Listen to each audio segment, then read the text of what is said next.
Think about the clothes you chose to wear today, the career path you're following, or even the person you decided to spend your life with.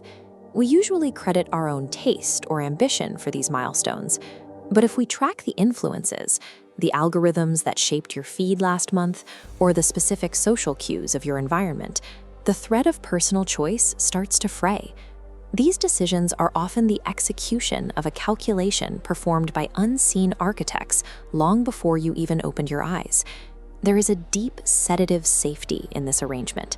Remaining blind to these external mechanics allows for a life of predictable comfort, tucked away inside a beautiful cage.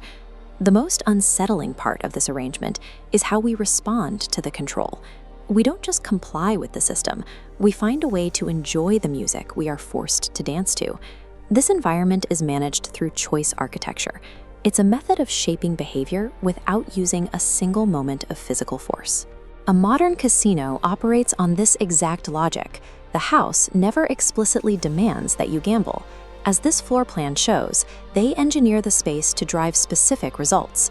Lighting, acoustics, and layout ensure even losses trigger excitement. When presented with path A or B, both routes funnel into the same central trap. Your feeling of empowerment is entirely manufactured. Possessing options functions as a psychological pacifier when the architect has already predetermined every available destination. Curious, the heavy lifting of this manipulation happens weeks before you reach a decision point. This is the process of priming. Tiny, seemingly disconnected stimuli are placed in your path: a specific news headline, a recurring color palette, or a subtle podcast tone. These inputs don't ask for your attention.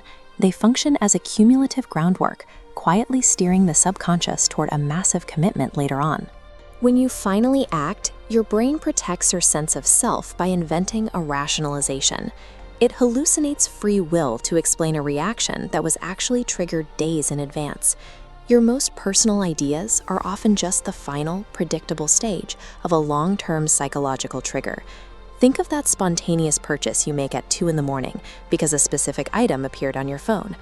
We tell ourselves the algorithm simply got lucky, or we suspect the microphone was listening to a casual conversation. This late-night action is the conclusion of a 7-day priming cycle. The system tracks your patterns to identify the exact moment your logical defenses are weakest, ensuring the purchase feels inevitable.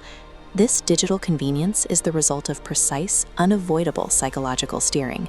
This entire system of control relies on its own invisibility. When you can name the priming tactic as it happens, when you see the specific color or tone for what it is, the subconscious reaction is forced into the light of the conscious mind. Once the mechanic is visible, it loses the power to steer you. However, breaking that spell initiates a period of psychological shock. This is the autonomy crisis. It brings a period of intense paranoia. You begin questioning the authenticity of every emotion, every past conversation, and every habit you once took for granted. Feeling hollowed out is a natural consequence of this realization. It is the violent friction of waking up from a 20-year engineered dream. This painful breakdown serves as proof that the external programming is no longer taking hold. The discomfort marks the moment your mind starts operating on its own terms. This psychological collapse is necessary. A mind built on a foundation of programmed responses cannot be repaired. It must be replaced. You have to blend away the version of yourself that was designed by the architects. Clearing that old identity is the only way to make room for a mind that genuinely thinks. Now you face the ultimate ultimatum. You can accept the loneliness required to be truly free, or you can return to the feed and remain a pawn.